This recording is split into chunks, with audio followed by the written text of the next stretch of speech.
CS2 is the ultimate proving ground for the best players in the world, and one name keeps coming up: Donk. But Heroic decide to silence Spirit, and Donk will go forward alone, but there's so many targets, and he can often prove enough on his own. And can this little nuisance pull off an unbelievable clutch to keep his team in it? Yes, he can! Donk the Destroyer with a 4K. At just 17, he's already making waves with his incredible mechanics, game sense, and impact plays. But what makes him so special? Today we're diving deep into his gameplay to break down why he's dominating the scene. From his flawless aim to his next level positioning, let's analyze what sets Donk apart from the rest. Donk's mechanics are just built different, and in this breakdown I'm going to show you exactly why. His crosshair placement is on point, his movement is clean, and his reaction time is cracked. But what really makes him special is how he takes duels. He's always a step ahead, punishing mistakes and making every fight look effortless. I'll break down his peaks, spray control, and the little details that make him so hard to stop. If you want to level up your mechanics, pay attention. There's a lot to learn from this one. Donk, not known to be an AWPer, will step up with the AWP. He can do it all. Mechanics are only part of the equation. Donk's game sense is next level. Take this clip for example.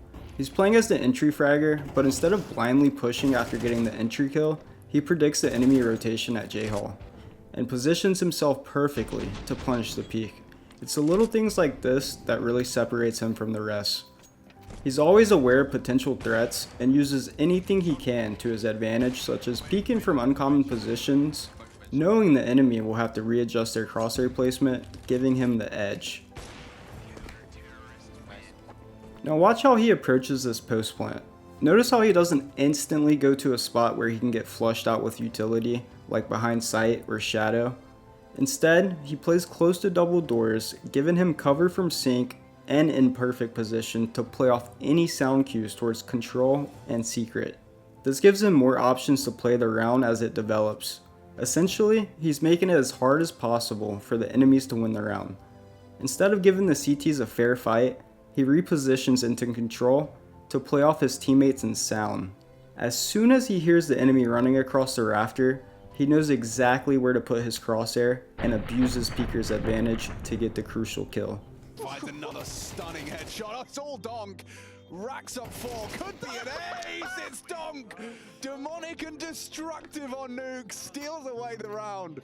This is where Donk truly shines. His impact in high pressure moments. Check out this insane deagle round. Notice how he understands G2 is going for a contact play by walking up connector, so he keeps his crosshair placement close to the wall, isolating each fight and forcing the enemies to take unfavorable fights. It's not just about aim here. This is a showcase of great crosshair placement. Put yourself in Nico's shoes. You just witnessed 2 of your homies get demolished. Do you really want to be the third guy? Instinctively, he decides to do a more cautious peek instead of going wide, and Donk reads him perfectly.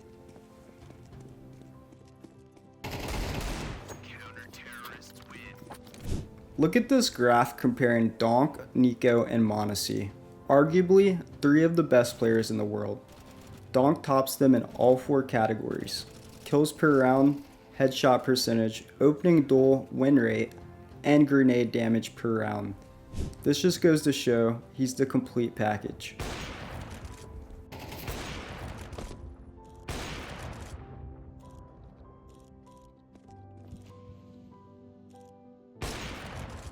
Alright, so I was checking out Donk's stats on Rankacy, and I noticed something crazy from the major finals against FaZe on Dust 2, where by the way, he dropped 30 kills.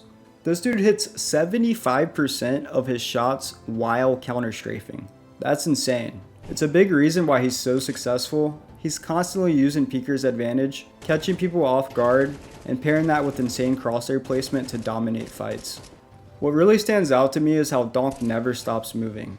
Even when he's holding an angle, he's strafing side to side. That makes him so much harder to hit and gives him an edge in those close duels. Plus, the guy grinds a lot.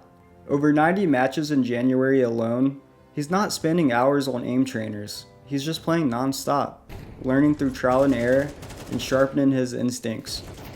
That's something I can relate to. It's exactly how I've always improved during my career. Donk also knows how to force fights that favor him, using tricks like adjusting his height mid-peak or taking advantage of shadows. It's those small details that separate the good from the great. But what do you guys think? Is Donk already the best, or does he have more to prove? Let me know in the comments. If you enjoyed this breakdown, hit that like button, subscribe, and drop your suggestions for the next player you want me to cover. Thanks for watching, and I'll see you in the next one.